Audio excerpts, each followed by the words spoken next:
Good afternoon and welcome to the regular meeting of SOGH Town Council, Monday, June 6, 2011 at 2:00 p.m. in the SOGH Town Council chambers. First item of business would be adoption of some previous minutes, and we are looking at Committee of the Whole minutes from May the 16th, 2011, regular open minutes from May the 16th, 2011, and special open minutes from May the 20th, 2011. Is there any discussion from council? Hearing none, we'll adopt those by consensus. The next item up under C is business arising from the in-camera minutes. This is a result of an in-camera meeting held earlier this morning. Council receiving into the public meeting from special closed meeting on June the 6th, 2011, retaining wall at the rear of Mr. Fred Fouty's property at 6309 Jackpine Lane. I'll get Councillor Cronmiller to present the rest of the motion. I think I have it. I'll move it. Oh, I'm sorry. I'm sorry, Ted. That was Councillor Rhodes. I'm sorry. Oh, there, thank you, Stu. But I brought you into the meeting anyway. Yep, I'm pretty good. I got you now on Granicus tonight, so I've got that in my agenda all on the computer at once. So I see you. Councillor Rhodes, please. Thank you, Mr. Mayor. I'm not sure if I have all the documentation. You just want the motion? Okay, no, that's fine. I'll continue then. Sorry.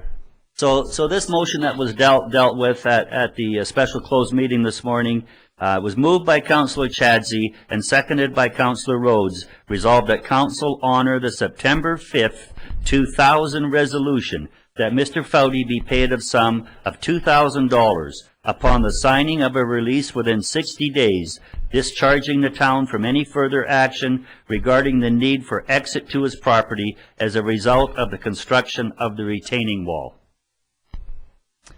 Councillor Chadsey. Yes, you may. Sorry.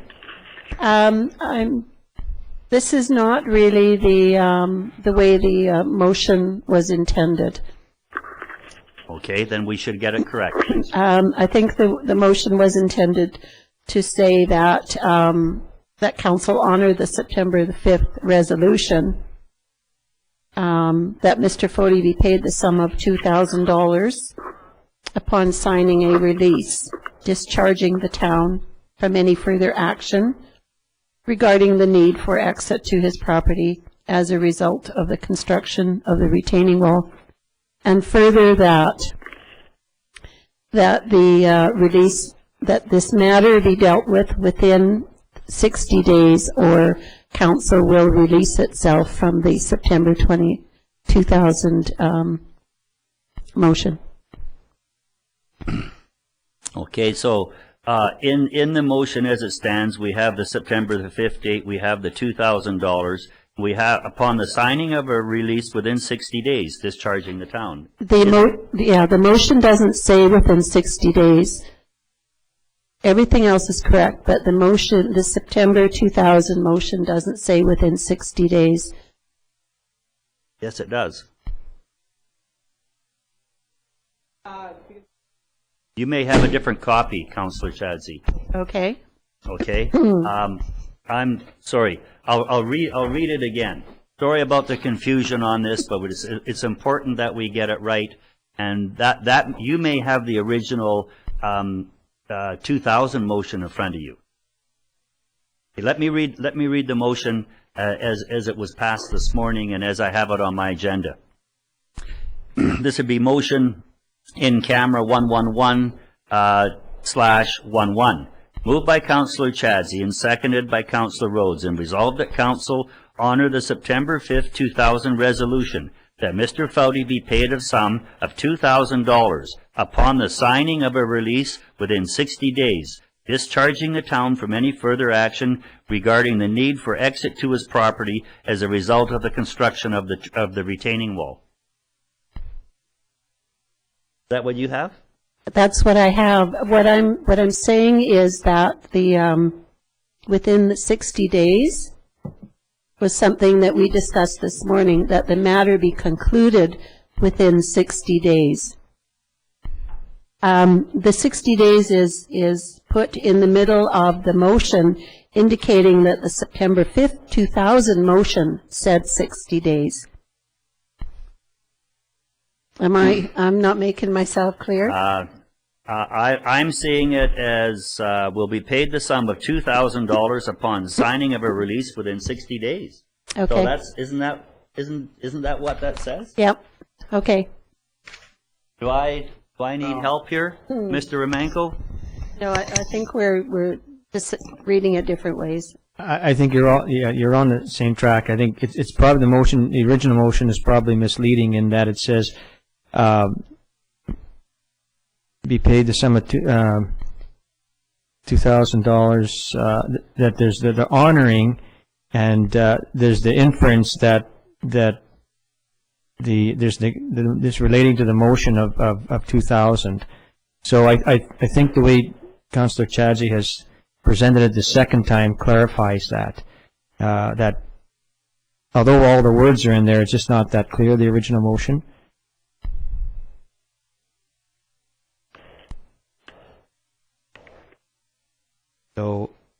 So I'd suggest that we accept this as a friendly amendment. yes, as an administrative amendment. I think all the details are there. It's just that the first motion is not quite as clear as this. Okay. So that will be as a friendly / administrative amendment. Councillor Chadzi, that's fine. Yes, absolutely. Okay. Councillor Rhodes. Yes. So all in favor on that? Are we not, yeah, I think, are we actually voting on this, or we're just voting to bring them into the agenda as late items? It's just presented as a, you're right, it's just presented as a for information item. Yeah.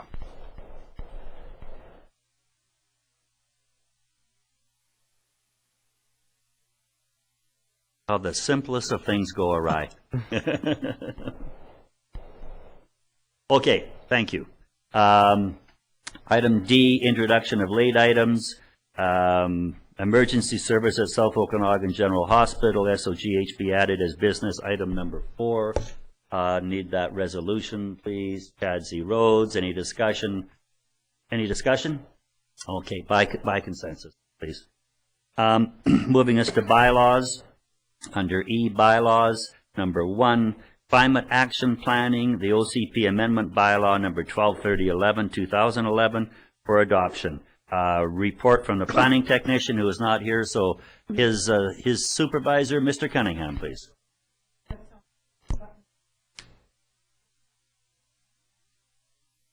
Thank you.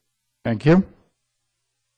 Okay, staff is requesting that Council adopt OCP Bylaw Amendment 1230.11 to 11 on May 18th, 2001. Council gives second and third reading to this bylaw. The OCP amendment will further recognize and promote 2 interlocking climate action plans for SOGH. First, as a signatory to the 2007 Climate Action Charter, Council has adopted a SOGH Corporate Climate Action Plan 211, showing how it will become carbon neutral in its municipal operations by 2012, including taking actions to reduce GHG emissions and purchase carbon offsets to cover any shortfall. As required under the Green Communities Amendment Act, Bill 27 of 2008, to the Local Government Act, Council has adopted a SOGH Community Climate Action Plan 211 as a basis for including targets in its OCP for reduction of greenhouse gas emissions and policies for the town to achieve those targets. The recommendation from staff is that Council adopt Official Community Plan Amendment Bylaw number 123011-2011. Thank you. Mr. Cunningham, there was an option there to do that in two separate resolutions. Were we going to do that, or we're just going to combine them? You've already resolved to approve both of these plans separately, but now we're recognizing them and advancing their implementation together as one single amendment to the OCP. Okay. Yep. Okay, thank you. Okay. Thank you. So, Councillor Rhodes? Also move as per the recommendation. I'll second it. Thanks, Councillor Cronmiller. Any discussion? Hearing none, that'll be adopted by consensus then. And I guess at this point, I'd just like to say that I forgot on the opening of the meeting that Councillor Cronmiller is attending by conference call. From where, Councillor Cronmiller? Oh, Halifax, Nova Scotia. Oh, you're from, okay, you're still there. Yep. Okay. It just ended this morning. Oh, okay. Councillor Cronmiller is at a conference there for the Federation of Canadian Municipalities, attending on behalf of the town of Osoyoos. So now we need, we're looking at the 5-year financial plan amendment, and this will be presented by the Director of Financial Services, Mr. Zackel. Thank you, Mayor Wells. So bylaw or financial plan amendment bylaw 1281.01 is now before council for adoption. It received first 3 readings at the 20th of May meeting. Prior to adoption, council needs to give the public the opportunity to make comment on the financial plan amendment. This financial plan amendment was to adjust a couple of our revenue items to take care of the waterfront marina project, utilizing parts DCCs rather than funds from a third party. So I'd like to pass this back to council to give the public the opportunity to comment before council considers it. Okay, thank you. Is there any public input on this bylaw amendment? Is there any public input? And for the third and final time, is there any public input on this bylaw amendment? Hearing none, we'll go back to council for the resolution, please. Councillor Rhodes. Thank you, Mr. Mayor. I'd like to move to adopt the 5-year financial amendment bylaw 1281.01, of 2011. Thank you. Councillor Ryan, please. I'll second that motion. Okay. Zackel? No further? Okay. Any discussion from council on this? Councillor Ryan. I think just to point out that this amendment is simply shifting money around within the budget, taking it from reserve funds rather than increasing any expenditures. So we're using some of our funds that we hadn't planned on, but the bottom line remains the same. Thank you. Any further discussion? Hearing none, all in favor? Opposed? Aye. Aye. Thank you, Councillor Cronmiller. Moving us into business, under business F1, there's a multi-report there on the Sani-Dump, the Curlew water extension, and the Lakeshore Walkway rehabilitation tender. Report from Mr. Zackel again, please. Thank you, Mayor Wells. So we had a tender that went out for 3 projects within our 2011 budget. One was the Sani-Dump construction on 115th Street, the Curlew water extension, and the Lakeshore Drive water or walkway rehabilitation. We received 2 bids from this, only one from H&M and one from Beeline Construction.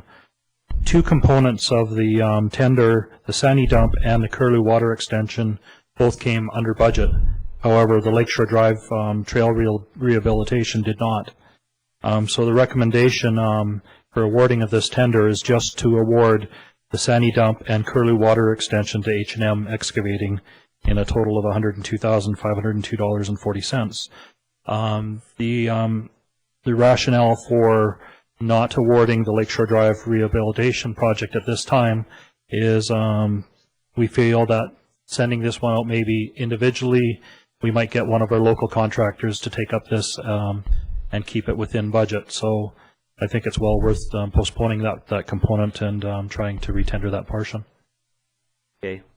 Yep. And I guess when we're looking at that, probably timing would be good now, because we really shouldn't be going in there and doing path reconstruction at this time of year. And would that be a part of the tender when we did put that out, that we do the dates of when that's when they could do it? The idea was if this would have come in under budget, this would have been done before the July 1st weekend. Okay. So that would have all been completed. But because it has to be retendered, I think it would be something that would be deferred to the fall. Definitely. Over to council, please. Councillor Ryan? Yes, I just had one question, and it was basically about the amount of the Curlew water extension. In the letter from our engineers, page 2, they mention an amount of 49,590, and so there's about a 4,000 or 3,000 something difference in that, and I wasn't sure if there are two amounts mentioned, so I just wanted to make sure that we're talking about 45,950 as opposed to that other one, which is a few thousand more. Thank you, Councillor Ryan. You are correct. There is transposing the numbers there, but the 45,000 is the correct number. Okay, thank you. The other thing on top of that, we had originally, when this tender went out, we had also put in a sanitary sewer component, was the component that we were looking at to bring the sewer to the fire hall property. Subsequent to this, it is sort of our in our back pocket. However, for the best part of that whole construction of the north or that Meadowlark property, this wouldn't be something that we would do right now. Okay. We need that resolution, please. Councillor Rhodes. Thank you, Mr. Mayor. I'd like to move to award H&M Excavating Part A and B in the amount of $102,502.40, which includes a $10,000 contingency allowance and HST and retender Part C. Councillor Chadsey. Any discussion on that? Councillor Chadsey. Thank you, Mr. Mayor. Is there any time frame for the Sani-Dump? I can get back to council on that. It's something that I'll be on the phone as soon as I get out of the meeting here to let them know so that they can get started. Okay. But I can definitely get an email back to council to let everybody know. Okay, thank you. Yeah, what a great addition. What a great addition that'll be if it passes. Okay. Any further discussion? Councillor Rhodes. Thank you, Mr. Mayor. I was just going to elaborate on that a little bit. This Sani-Dump will be located in the industrial park, adjacent to our public works yard. And I wanted everybody to know that would be listening that this is a public facility that will be open throughout the season and perhaps even year-round. That was formed in the manner of a question, I guess, but I did want everyone to know that this is a public facility and will be designed for that purpose. And the price will be? $0. Thank you. I think a lot of people have been looking for this for quite a while, so this will be a great addition to our tourists and local citizens here. So, any further discussion? All in favor? Opposed? Aye. Okay. Thanks, Mr. Zackel. And that would bring us to the business F, and that is the RDOS request to initiate a minor amendment to the regional growth strategy.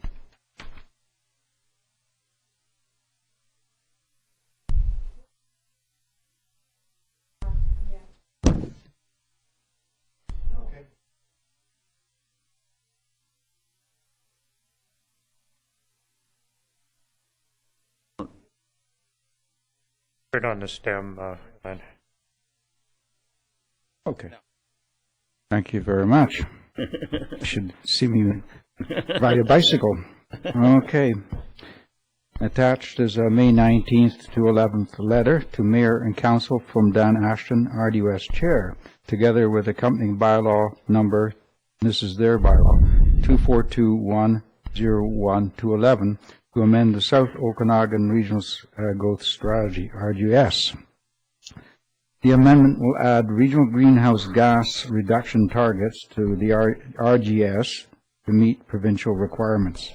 Mr. Ashton's letter provides 30 days notice of the regional board's resolution to consider the bylaw as a, quote, minor amendment to the regional growth strategy pursuant to section 857(1)(3) of the Local Government Act. Staff supports the minor amendment for reasons which I'll get into. I had provided in Council's report some background on climate action planning, and if you agree, I'll just proceed to the discussion on the minor amendment. Please. Okay. The Local Government Act lays out alternative procedures for amending regional growth strategies. More significant amendments should be approved under Section 857 of the LGA according to a, quote, full acceptance process by all member municipalities, i.e. in the same way as the original RGS was approved. As exceptions, however, two options are allowed for what are called minor RGS amendments.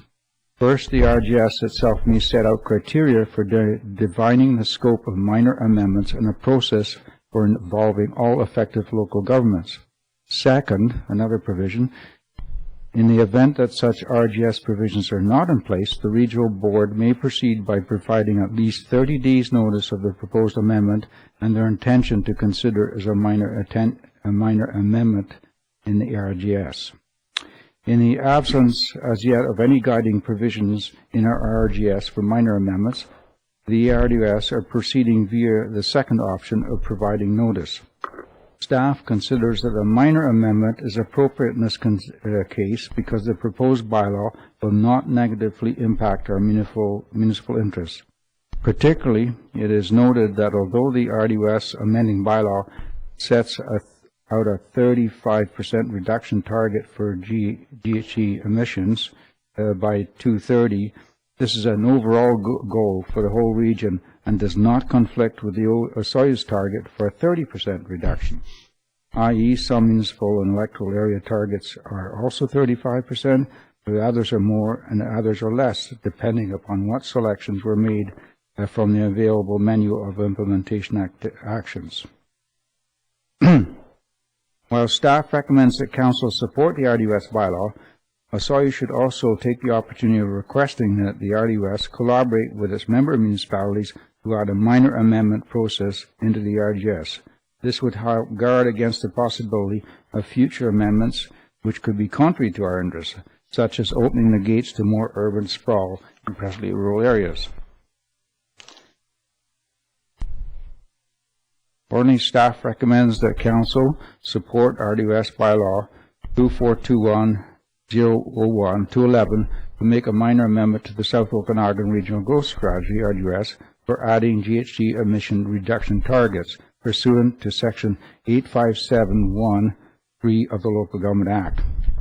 Second recommendation, request that the RDOS collaborate with its member municipalities to add a formalized minor amendment process to the RGS pursuant to Section 857(1)(2) of the Local Government Act.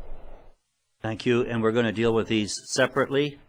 So on the number one recommendation on bylaw 242101-2011, could have that. Councillor Ryan, Councillor Chadsey, any discussion on that? All in favor? Opposed? Aye. Carried. Every time you say that, Councillor Cronmiller, you scare me. I forget where the voice is coming from. I know, you sound better on the computer than the phone. On the second recommendation that the RDOS collaborate with member municipalities to add a formalized minor amendment process to the RGOS pursuant to 857.1 bracket 2 of the Local Government Act. Councillor Ryan again, Councillor Rhodes. Any discussion? Councillor Chadsey? Thank you, Mr. Mayor. Mr. Cunningham, is there a definition within their RGS for a minor amendment? No, there isn't. No, they do not have that. It has to be added. There was general agreement amongst the Technical Implementation Committee, of which I am a member, that should be added at some time, as there should be other additions to the RDOS. So, given the importance of this, I think it would be timely for Council to take the opportunity of urging that the RDOS take action on this, and we proceed with it, because in the particular case under discussion today, there was no adverse effect on our interest from the particular minor amendment that was proposed. However, it's possible to conceive of something else which could come forward which would be contrary to our interests, and we could get ourselves into a difficult situation with that. So as a safeguard, I think it's timely that we advise the RDOS that we should move and include that formalized process and criteria into the RDOS to define what minor amendments are, what they constitute, and how they should be referred to local governments for their attention and input. Good, thank you. Councillor Ryan, please. Yes, thank you, Mr. Mayor. Yes, I would support this motion, because we found that during the discussions of the regional growth strategy that there were some pretty strong opinions about how many sites we should have and what should be growth areas, and so I think this is very timely, and I know that as a member of the committee, Mr. Cunningham will be able to not only craft the wording and the definition of this, but will also make sure that the things that we have supported in the original regional growth strategy will not be somehow eroded. Thank you. I guess I have a question, Mr. Cunningham. Would there not be a natural cause to trigger change on the regional growth strategy? Time being one of the items? No, not particularly, but just picking up from what Councillor Ryan has said, some of the things which could come forth as an amendment, which I think should certainly constitute a major amendment, not a minor one, would be, for instance, the addition of more secondary growth areas. There was quite a discussion amongst the member municipalities on that, and the way that the regional district had originally defined quite a number of secondary growth areas was a matter of concern to many municipalities, including our own. So we certainly wouldn't want that to see that proceed as a minor amendment. And another one which I think would be notable would be the fact that under the RGS, the RDOS itself, in all of its official community plans, has to define an urban growth boundary, just like we have in our own OCP. And again, I do not think it would be a good idea for an extension of an urban growth boundary to be made without the full and proper involvement of all the local governments. So those are two examples that come to mind right away in terms of situations that we should be concerned about whether they would be made as a minor or a major amendment. So once we identify that minor, everything else gets kicked upstairs. That's correct. If we're cautious with the minor, everything will fall into place. That's correct. Council, any further discussion? All in favor? Opposed? Carried. Aye. Aye. Thank you, Councillor Cronmiller. Next item is the Okanagan Transportation Symposium. CAO Romanko, please. Thank you, Mayor Wells. Council has in their council package information that came out of a meeting with representation from Ministry of Transport on May 20th. At that meeting, the MOT representatives provided myself, the Director of Planning and Director of Community Development, information on Highway 97 visioning process that the Ministry of Transport is going to initiate.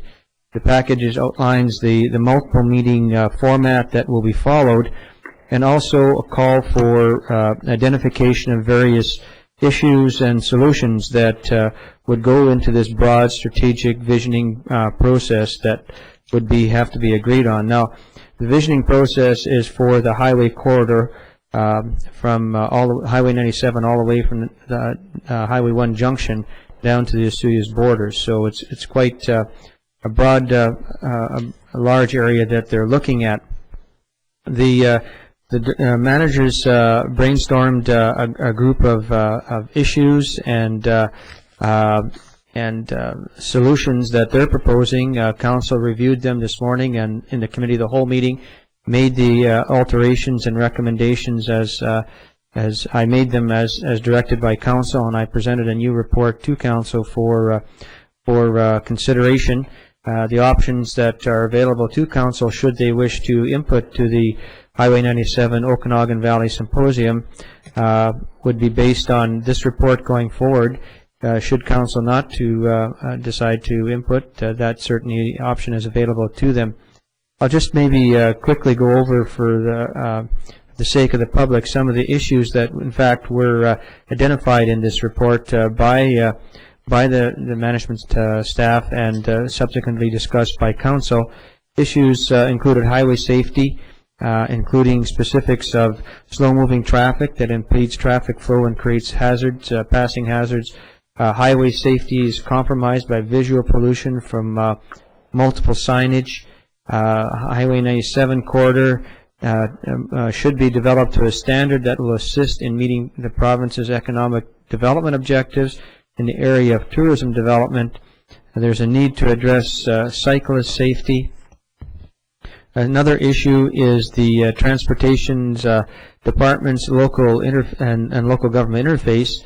Right now, Transportation imposes standard templates on highway development services that don't always meet community needs. So we're feeling that there should be more opportunity for the communities to have more localized service based on the size of their community. Also to assist in with communities in dealing with traffic pinch points, and also increase traveler positive experience by developing solutions to traffic flow problems in main urban areas. And the last issue identified was road maintenance, the need to for major resurfacing between OK Falls and Osoyoos. Based on this morning's discussion, we provided a more pointed direction that in terms of meeting the province's economic development objectives in the area of tourism development, that the ambience of a kind of a rural drive be maintained as best as possible, that certainly no 4-lane highway should be proposed through the area through, let's say, example, OK Falls to Osoyoos, but this should be maintained as a very high tourist attraction drive type of scenario. So that's what's being presented to Council for their approval and then to be taken forward. So are we looking to receive this at this point? Is that the action? I would ask for a resolution that this report has been approved by Council to be taken to the Okanagan Valley Transportation Symposium. And there's a time frame to this. Yes, this initial report has to go into MOT by next week, and then later on in July there'll be a meeting of numerous community, the senior managers, and then in fall there'll be a larger meeting of elected officials and senior managers to go over the final document. And they don't take it to the public then? Local government is as broad as they get? This is what it appears right now. No, they may in the subsequent step, but it's not identified in their document that's presented to us. Okay, thank you, Mr. Emanko. Over to Council, please. Councillor Rhodes. Thank you, Mr. Mayor. So also move as requested. Okay. Councillor Chadsey as the seconder. And discussion, please. Councillor Rhodes. Mr. Mayor. 1 minute. Councillor Rhodes and then Councillor Cronmiller. Thank you, Mr. Mayor. Thank you, Mr. Mayor. So in our committee of the whole meeting this morning, there was some very passionate discussion about the divided highway and how it somewhat negates the ambience of our valley. And I'd like to mention that personally, I was never in favor of dividing that highway. I question the motivation for doing it. I could never grasp the safety of it and how it was going to solve so many terrible accidents and that kind of thing. And just kind of felt really negative about it, but I wanted to point out that the reason why we introduced that into this report, you know, a lot of money was spent on that divided highway, and, you know, we struggle so much, and I'd like to just bring up a point that was discussed a little bit and supported by our mayor this morning. The money that was spent on that divided highway would have saved so much in our education system that it would have supported the deficit in school district number 53 and our high school issues and everything for a period of 10 years, the amount of money that we spent on that highway. So I just, you know, I feel so much against it, and I'm so glad that we're going to take a little bit of a stand in our small community here and make that statement in this report. Thank you, Councillor Rhodes. Any other discussion on that? Mr. Mayor. Yes, I'm sorry, Councillor Cronmiller. Go ahead, please. Thank you. I haven't had the privilege and opportunity to hear your discussions this morning, but a couple of things come to mind. I am not in the same light and agreement as Councillor Rhodes with regards to the splitting of the highway. I think that when we talk about budgetary things, we have different things we budget money for, and the province does the same. And to compare apples and oranges really isn't a fair comparison, and that's what we're doing when we compare education and highways. Having further to that, Mr. Romenko and I have had the opportunity to tour some of the Maritimes recently, and I think it's really important that we maintain good infrastructure and good roads. The roads in these provinces here have deteriorated terribly, and transportation is very difficult and not very good for vehicles with all of the conditions that they're in. So it's really important, and the other part of this is that corridor is a major corridor. The other off-roads are different and they can be scenic, but that's a major transportation corridor in our province, and I think it's really imperative that we keep it up, that we maintain it, and that it become an efficient corridor. And that's my comment. Thank you, Councillor Cronmiller, and I guess I'm going to wade in here. I just, in the meeting we had this morning, it was we had consensus about the ambiance of the Okanagan Valley. And yes, while that road needs some improvements and needs some passing lanes, the 4 council members that were here certainly didn't want any further intrusion. And you know, the valley's only about 1.5 miles wide in some points, and to have that major 4-lane with frontage roads running through there really defeats us as what we're trying to be. And particularly that agricultural small town, we grow things here, we grow food here, and people come for that. And yes, it needs a cleanup, but I think the council is certainly of the opinion that we don't need that 4-lane approach to it with frontage roads on the side. So you know, it's taken up the majority of the valley bottom, and it would in some areas. And people can get that anywhere in the world. You can get that in Vancouver, Portland, New York City. You can get concrete in that, but you can't get a beautiful pastoral drive like you can in the South Okanagan. You want me to argue with you, Mr. Mayor? I can present an alternative because, you know, I speak from, and pardon me for interrupting here, but you know, when I speak from my wife's point of view, who drove that road every day for 11 years, as a transportation corridor, it's terrible.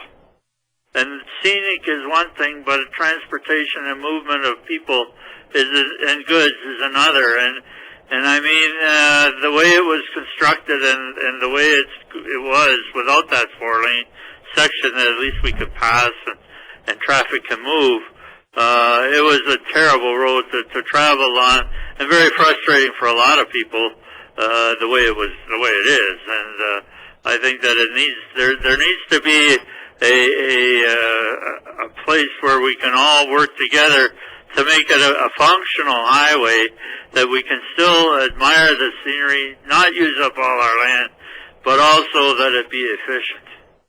What's that? Well, thanks, Councillor Cronmiller. You and I could probably go on ad infinitum on that Probably. issue. I think we'll cut that off here. That's fine. Councillor Chadsey. Thank you, Mr. Mayor. I'll make a motion that we accept the CAO's report to be going on to the Symposium. Highway 97 report. Okay, I think that was already moved Oh, was it? and probably seconded. Did we have the seconder on that? Okay, okay. I have So can you move and second your own motions? Any further discussion? Hearing none, all in favor? Aye. Thank you, Councillor Cronmiller. The next item up is the cash requirements. No, sorry, my item. Yeah, the emergency services. Under the addition, the emergency services at South Okanagan General Hospital. I'll start with some background information. This has come up very, very quickly. I know the papers have covered it from Oliver and Asuyas, but it's of I consider it to be of basically a crisis nature for our community. South Okanagan General Hospital is having difficulty with doctors covering off the emergency ward services. And I have a letter there from Dr. Evans stating that issue. And basically, we have two different pay scales. And the docs, the physicians at South Okanagan General Hospital are being paid on a fee-for-service basis, and the docs in Penticton are on a salary. And it's that inequity that's causing the trouble. And right now, that emergency ward is staffed 724, and it's a big draw on the local doctors. And right now, there's 8 doctors on that rotation, and that's just not enough to cover those shifts. And a couple of them have already resigned, and I believe they're down to, in July, they will be down to 2 doctors. Well, at 2 doctors covering a 724 position, they will be closing the door, and they're basically, when they close that emergency ward at Oliver, you will now be having to go to Penticton for any issues. And that's just too far. That's over an hour for the folks in Asuyas here, and we can't expect that.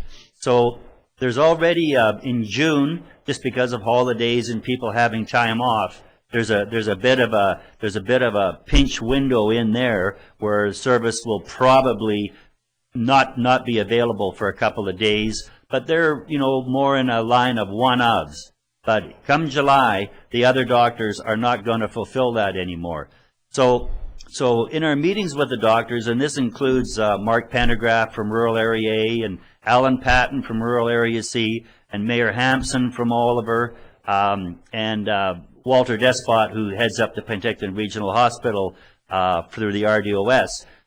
We're looking at some solutions here, and we have a meeting set up to go see the Minister of Health, Mike de Jong, in Vancouver on Wednesday. So I just want to go through the report here and make sure that I haven't missed a few things, and I'll look at the letter from Dr. Evans. So the continuing of the overview will be a meeting with MLA Slater, Provincial Minister of Health, Mayors of Asuyas and Oliver, Area A and C, on Wednesday to discuss the gravity of the situation at South Okanagan General Hospital. Council is to consider its position on the funding of physicians providing service at South Okanagan General, provide the Mayor with Council's position on the matter, so that he may represent the interests of the Council. And that's what we did this morning when we kicked this around. So we're looking at an option that I'll come back for and ask. I'd like to read the letter from Dr. Evans. Mayors Hampson and Wells, Town of Oliver and Osoyoos regarding emergency services, SOGH. The emergency room ER requires 8.3 full-time physicians to staff the department 24 hours a day. We have 6.5 physicians able to work within the ER.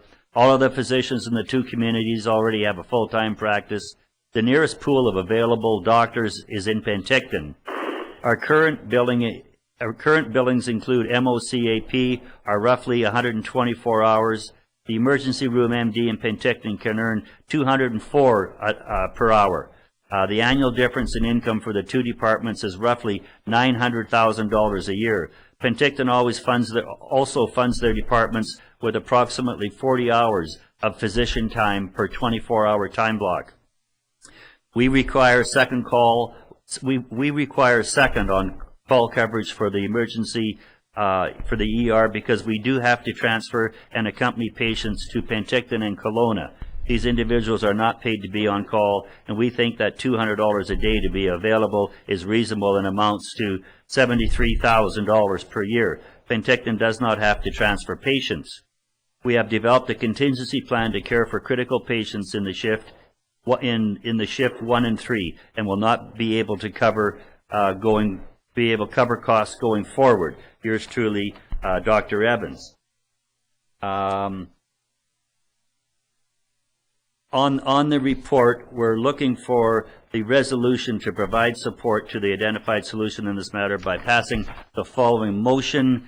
Be it resolved, the Town of Osoyoos Council requests the Minister of Health to implement changes to the method of payment for physicians working at SOGH Emergency Ward from a fee-for-service to a salary basis. This pay change should reflect a similar pay scale for like services being offered in the Penticton Regional Hospitals. Looking, Councillor Chadsey Rhodes. Any further discussion? Mr. Mayor? Yes.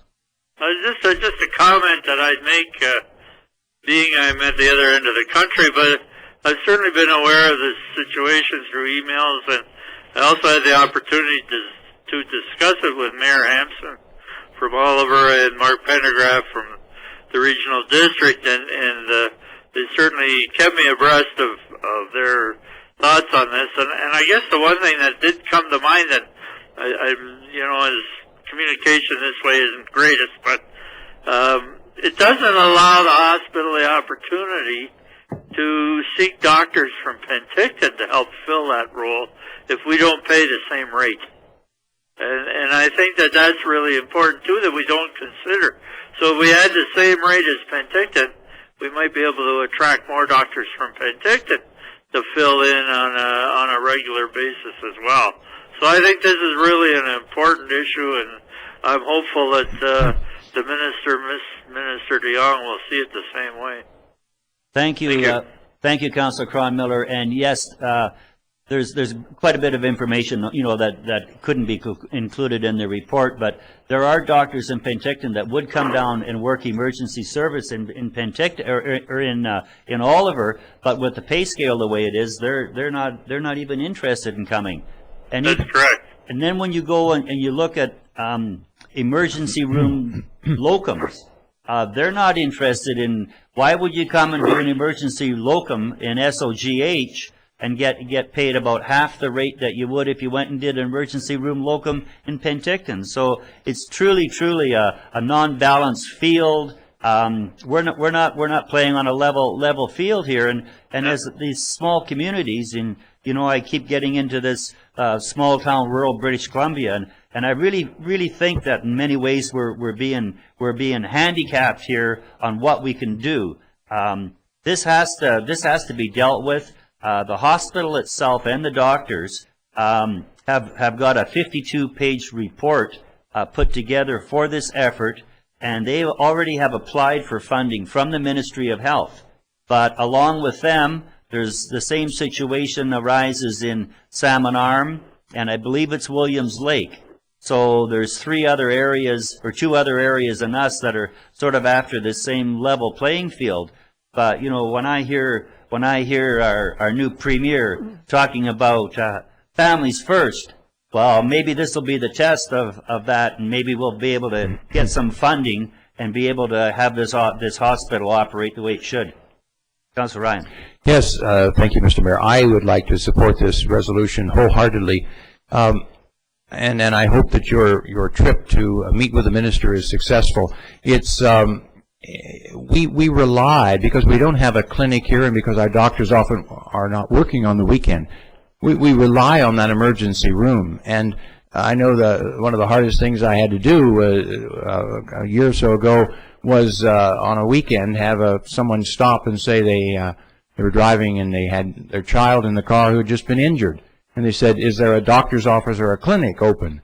And I had to say to them, no, you have to drive all the way to Oliver. Now you can imagine if we've got our doctors here who are being pressed and overworked and burned out, covering that, if they weren't there, you'd have to drive to Penticton. So, you got another hour and a half here to get this child to the hospital, and that's totally unacceptable. So I think this is long overdue, and I agree with you. If you want family first and you want to show to the rural areas of this province that you care, I think this is a good way to start.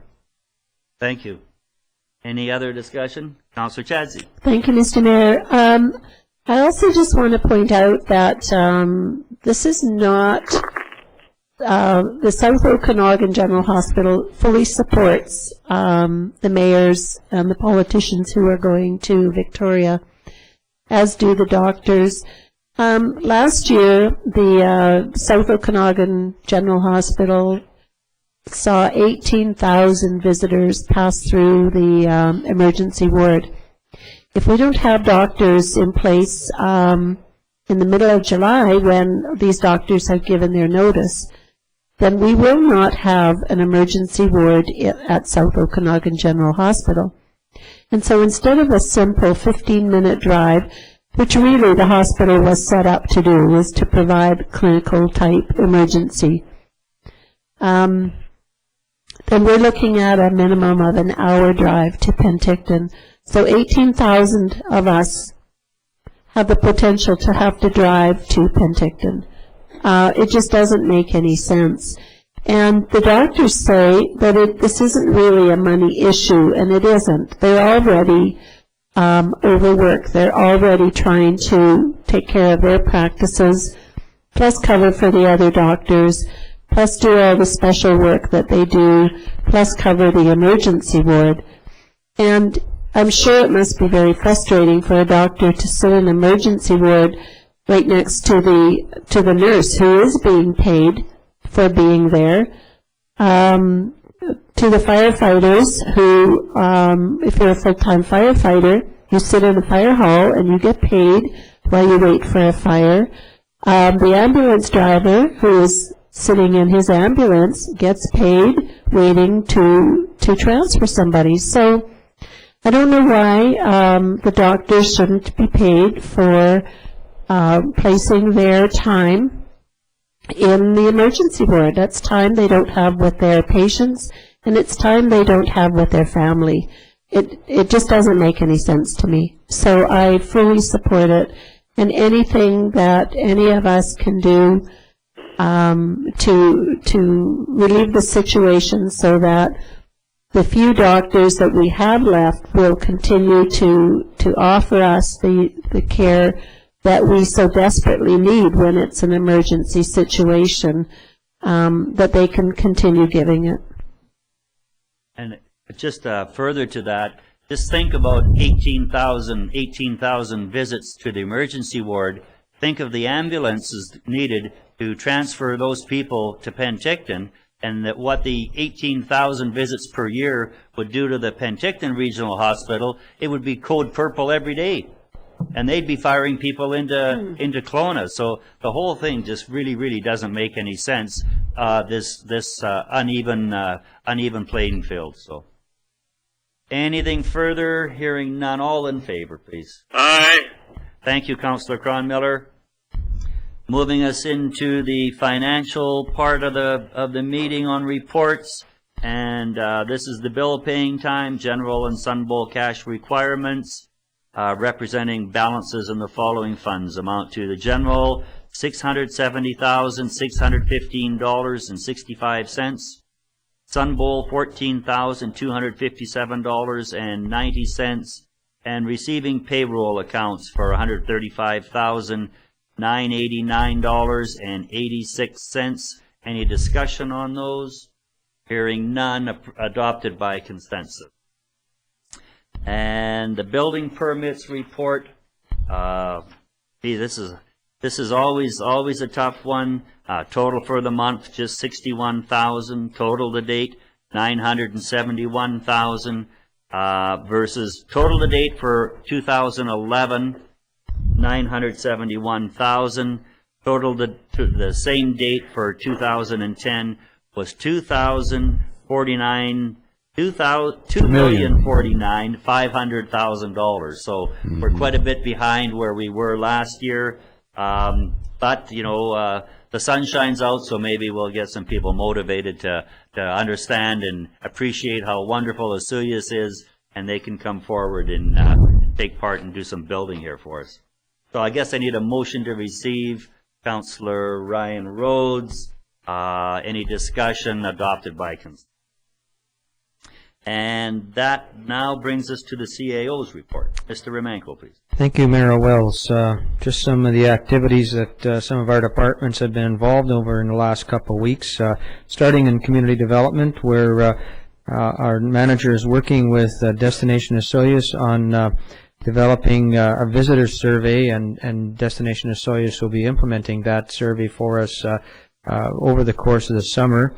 He also attended the TOTA visioning session, where the Regional Tourism Association looked at where it's going in the future, so he provided input there, and is working on a terms of reference for the Economic Development Advisory Committee. In terms of corporate services, the annual report drafting and publication, a great project that's come to its conclusion here. The emergency preparedness, our director has been on watch with the Osoyoos lake levels and possible flooding, and the next steps would happen after that. Bylaw enforcement has been working on unsightly properties, and the public should stay tuned because we've developed a number of information brochures that will be hitting their mailboxes soon, explaining some of the bylaws that were recently passed, including the new Parks Bylaw and the Water Restrictions Bylaw. And a third thing that'll be in the mail here shortly is a new waste garbage pickup calendar. So those things should be watched for in the near future. In terms of Department of Finance, the taxes have been mailed out, and we're just waiting for the checks to come in. And in terms of that, our manager has set up another method of pay, so the taxpayers can set up their taxes through pre-authorized payments. Our email system is down on the weekend as we were reconfiguring our computer room and servers in waiting for new software to come in. In terms of planning and development, Neil Pageant, our building inspector, successfully completed the local assistant to the fire commissioner's introductory course on May 16th. And also planning and development has been monitoring construction at the marina and liaisoning with the engineer and the contractor. Public Works has been on flood watch, handing out sandbags and barricading off the retaining wall at Kinsman Beach and by the White Sands area in South Gyro. Signs have been put up for dogs and alcohol and dog staying on the walkway at Gyro Park, including the bandshell area. I have to tell our director that maybe he put the signs a little bit too high because the dogs can't read them when they're that high, because I was there on the weekend and it seems that there's still some dogs in the park area, so we'll have to get another set of signs at eye level for the dogs, I guess. And also, if you make it down to Lions Park, you'll notice that our new playground equipment has been installed over there. Recreation was involved in putting on certain aspects of the Relay for Life, for another very successful project. Summer students were hired, and one coordinator and 6 leaders were hired, and we received a small federal grant to offset the wages. Marina shut down, compressors were overhauled, plant rooms was drywalled, and new flooring completed in the hallway, and regular cleanups. the BC Senior Games, correspondence was received from Oliver that they are willing to proceed. Letters were sent to the school district so that we can get their facilities as to support. I know the timelines are very, very tight here, but we're still trying to proceed to get an application in by the end of June. Myself, I met with the regional district and other municipal representatives to review projects and develop recommendation to the regional district board for regional gas tax funding projects. And I did a conference presentation to the local government municipal association on our regional service development, including the Northwest Sewer Project, and also met with the Ministry of Transportation on the Highway 97 visioning project. So those are just some of the things that we've been involved in the last couple of weeks. Thank you, Mr. Romanko. Could I have a motion to receive, please? So moved. Ryan Rhodes, all in favor? Aye. Okay, that's excellent. Thank you, Councillor Cronmiller. Well, we have a nice little surprise group of visitors here, and I understand that they weren't going to make any speeches, but I wonder if you'd like to come up to the mic and introduce yourselves. And we have the candidates for the royalty in Osoyoos, so these would be the young girls that are vying for the positions, and they will be crowned the night before July 1st. So why don't you come up, Councillor Ryan? Could you help them with the microphone? I'm going to say that we have 3 of the 4. One of the girls wasn't able to make it today. Okay.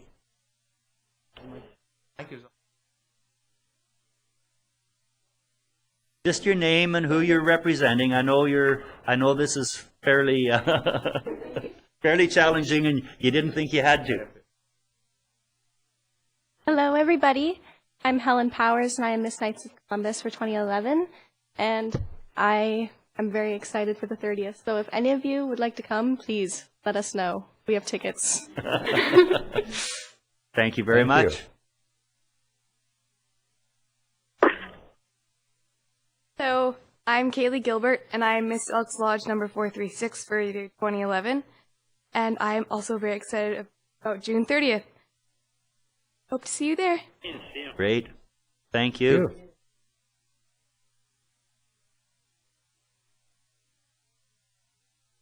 Hello, I'm Michaela Bedore. I'm Miss Base Credit Union, which is just down the really excited as well. Nice and close to the mic, yeah. I'm really excited about the 30th, just because I get to spend a little more time with these girls. Oh, and it's at the high school. 6:30. 6:30. 6:30 on the 30th. On the 30th at the high school. At the mini auditorium. And Ms. Basket, could you just maybe come to the mic and give us that 4th person's name, please? The 4th person is Itea Edwards, and she's Miss Rattlesnake Canyon. Oh, great. Well, thank you for coming forward to council meeting, and it certainly looks like we're going to be well served with our new ambassador group and royalty representing the town of Osoyoos. So all the best on the 30th, and I will be there.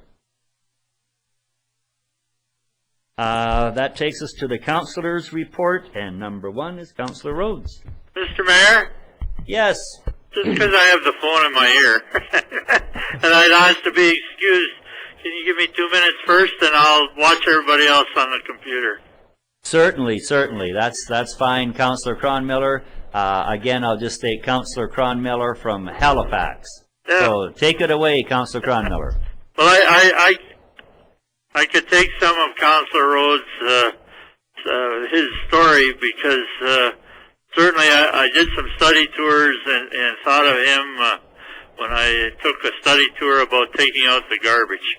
And some of the things they do in this city with composting and recycling and things like that, we could all learn some lessons.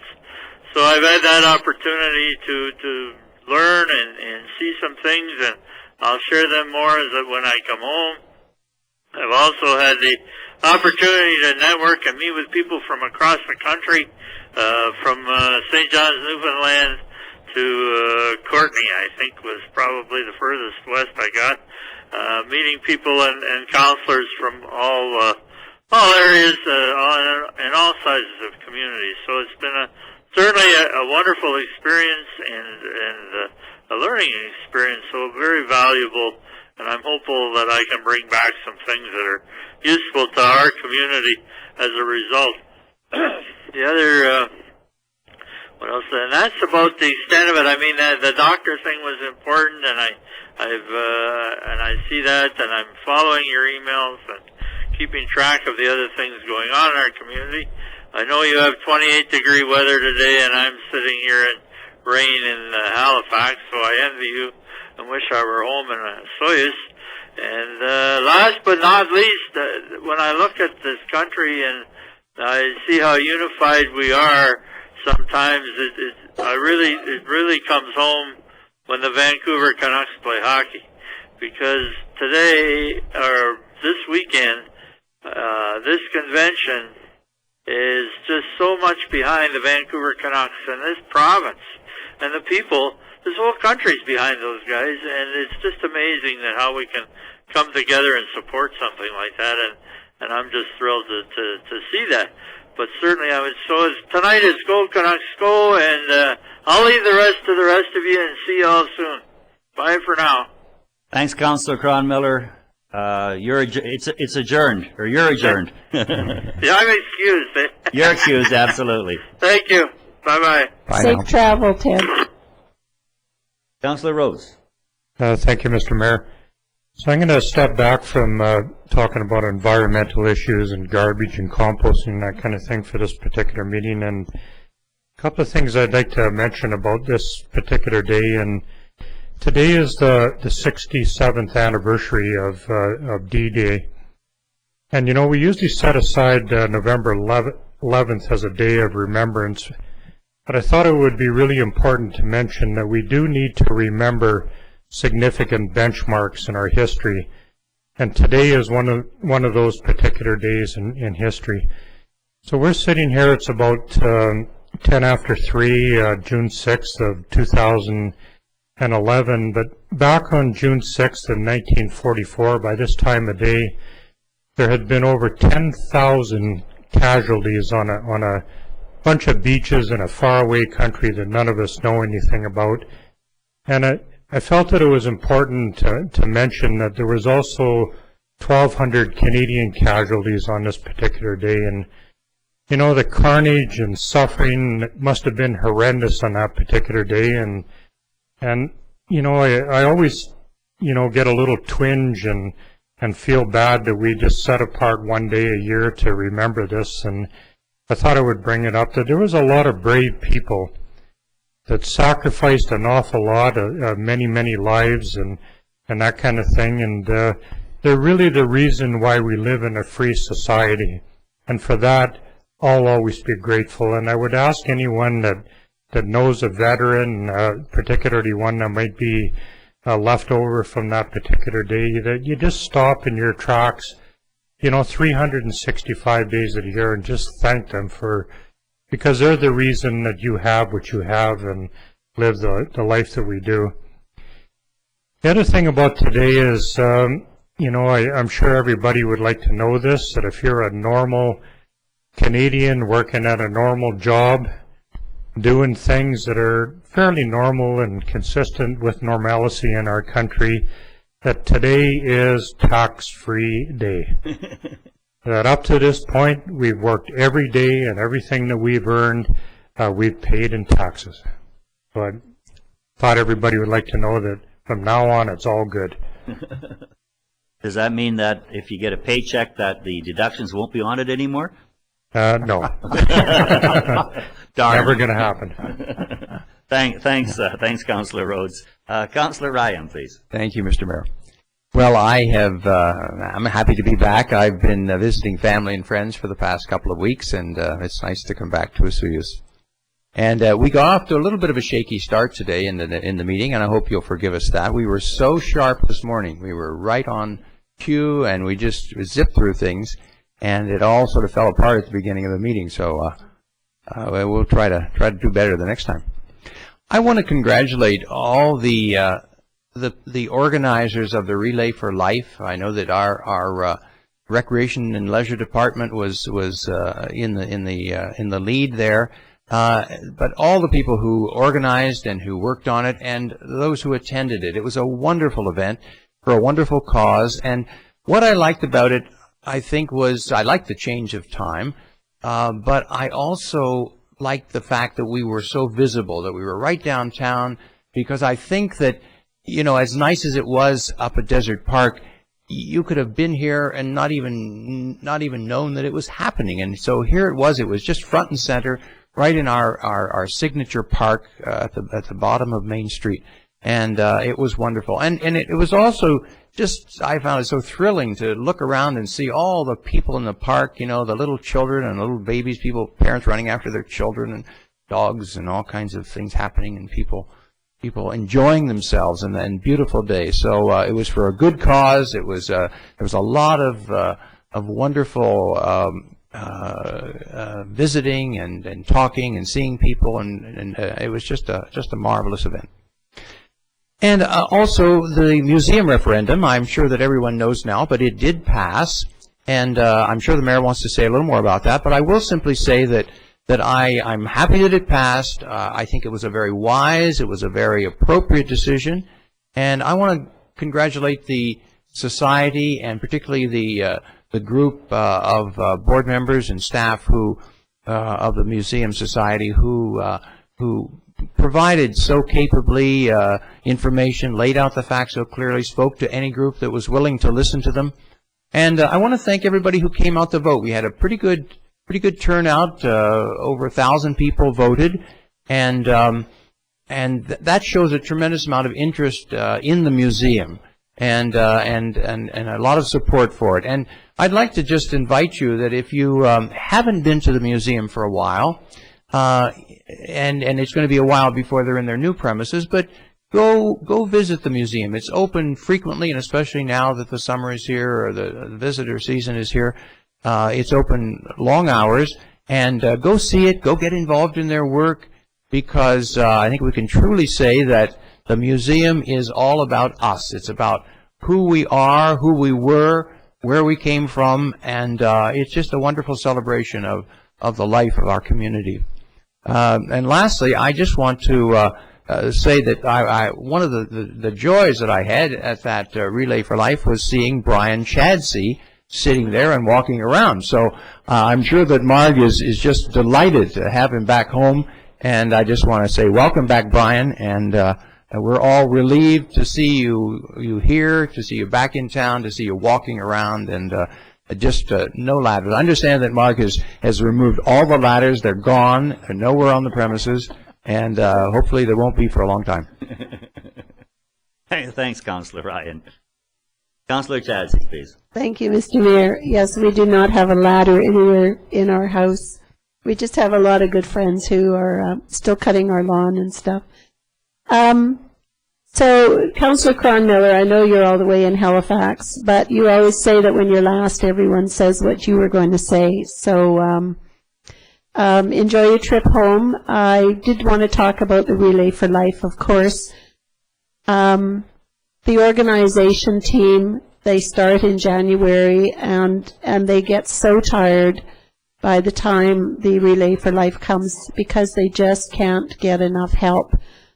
But on the day of the Relay for Life, we all just come out of the woodwork, and for all the people, the Family Foods and Bylaw Foods and the Lions Club and the musicians and the students who were parking attendants, and the men who did security, and the ambulance attendants. I can't name them all, but the other volunteers that we always forget to mention are every single person who signed up for a team and went down there and walked. You also volunteered your time. I thought the venue was phenomenal. I think that it allowed people to come and go, and so it didn't impact their day. Sometimes when you go to Desert Park, we would be up there at 9 in the morning setting up, and then we would just stay until 6 the following morning. So it really did consume a whole lot of time. Having it during the day like that, and so central was just really wonderful. The museum, I'm glad that the referendum passed. I thought the Museum Society, the Building Society did a phenomenal job on putting the word out. I thought that they did a classy job in making sure that they got the facts out and only the facts. And clearly there were other factions out there who were opposed to the museum, and that's fine. There were speculations and misinformation, and that always happens.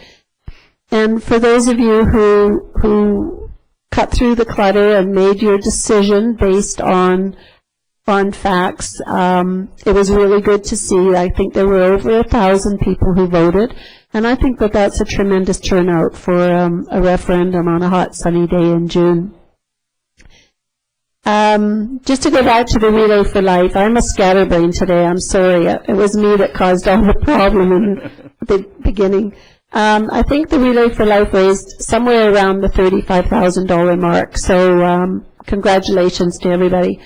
We continue working on our sustainability plan. I know that that's front and center in everybody's mind right now, but I thought that I would just make everyone aware that there are all these dry bylaws and projects that we work on in the background, and the sustainability plan is going to be so important to you three royalties sitting there. And that we're working to bring it to a conclusion. Probably by the end of this month it will be ready for the public to scrutinize. Just to mention briefly on a personal level, my husband is home. He was in the hospital for 40 days because he fell from a ladder. He should, over time, have complete recovery. But you know, if you're over 65, please don't go up a ladder. It's just not worth it. The other thing is that none of us are wearing Canuck shirts, but we can all hardly wait to get home because the game starts at 5 o'clock. So that's my report. Thanks, Councillor Chadsey. And just reiterating one of her points, old guys should stay off ladders. I understand Councillor Flintoff, ex-Councillor Flintoff, also had a little run-in with a ladder recently. It's going around, so be careful of it.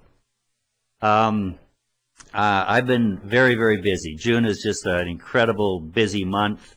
Lots of good things. I ended up at the 17th at a Argo meeting, the highway providers and maintenance folks in the valley here.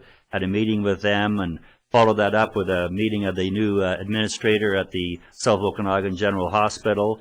Followed that up with the coordinator for the Salius Lake Water Science Forum. That was one day. Then I went to the Salius Lake Water Quality Society, AGM, gave a little president there.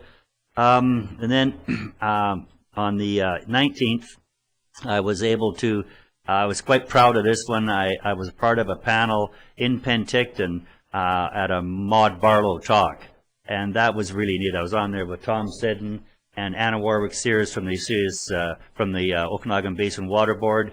That was about a 3-hour presentation, and it was about 400 people came out. So, and Maud Barlow was just absolutely incredible.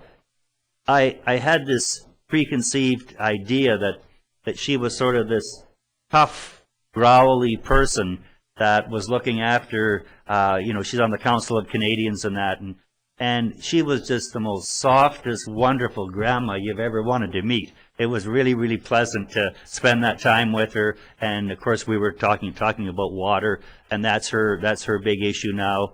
She talks a lot at the United Nations level, and very, very involved in world situations. So that was I really enjoyed that. Going back to Councillor Rhodes, we've got that new flagpole in up at the cemetery for the Legion part of the cemetery up there. Long story short, somehow we managed to get a $2,700 flagpole out of Fortis, BC. And what a great addition. When you see this flagpole, it's the nicest one in town. I'll guarantee you that. I opened up Market on Main, did a little ribbon cutting on Market on Main, did some door prize draws for the Lintel family's development over at Sonora Ridge over in East Osoyoos.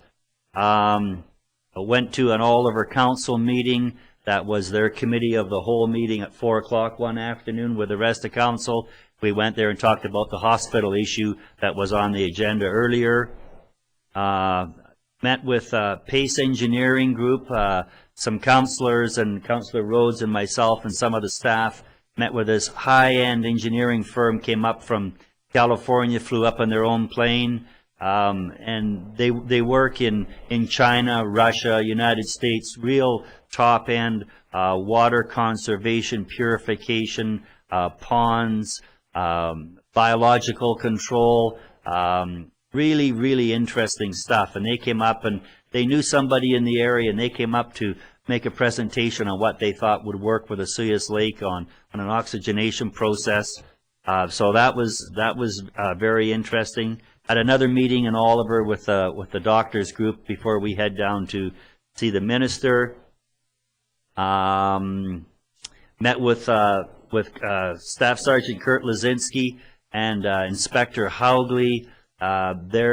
They really want to have a dialogue with council as we're approaching that 5,000 number on the census. And of course, when we go over that 5,000 number, we are now responsible for 70% of the policing costs locally here. So that will have a big impact on town and taxation and all that issue. So and it's when we're a coordinated detachment, it's how it all comes out and how that staffing works.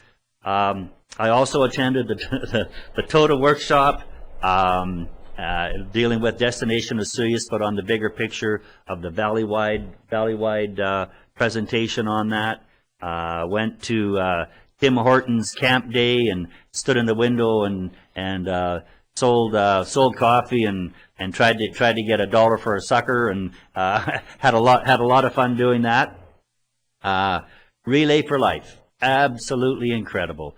Really, really enjoyed the new venue. And it's got a shift. It shifted with the people that are attending, because people are it seemed that up at Desert Park you were sort of in or you were out, and this had a lot more of a drop-in structure to it, and a lot more little kiddies. Those whole bunch of kids there. It was really, really neat to see the young mums and dads and the kids that were out enjoying that program, and it was really brought the community of Osoyoos together, and the entertainment was absolutely incredible. Just great entertainment. So to Diane Ball and that part of the committee, absolutely wonderful. And again, it was that great togetherness feeling, and it was kind of like July 1st used to be, but just way more entertainment and a lot more free flowing, and people were just down there for that event and walking down the new sidewalk, the new trail down to the bridge and back was a part of the walk. It was really fun, and I just think it really pulled the community together. The museum referendum, yes, that was it was important for council to take it to the community. It was too big a decision for council to make on a museum factor. I've said, it wasn't a fire hall, it wasn't a police station. This was a museum, and while it's very, very important, it was up to the community to decide whether they wanted to spend $1.2 million on that or not. And I'm very, very happy with the results. And the people have gone out and they've said it, and we can move on from that. It's going to be quite a while before anything happens, because obviously Home Builders has to get their new building built up at the airport. So we're a couple of years before there's any real change. But I think as the mayor, I think one of the things I liked the best was that is going to be a park. That is so great. That's going to get regraded, and it'll be 3 years out or 4 years out by the time everything settles and the museum moves and all that. But to think that we're going to take that building off of there and create green space and a park for more little kiddies to enjoy, that is really, really an important issue with me and with this council. So I never ever run through all the items like I just did, but I just did. So it's like I say, June is big. I still have graduation and the crowning on June the 30th at 6:30 at the Osoyoos Mini Theater. So I think that's pretty well a wrap up. Anything else? Hearing none, motion to adjourn. Councillor Ryan Chadsey, all in favor. Good afternoon, folks. Sure.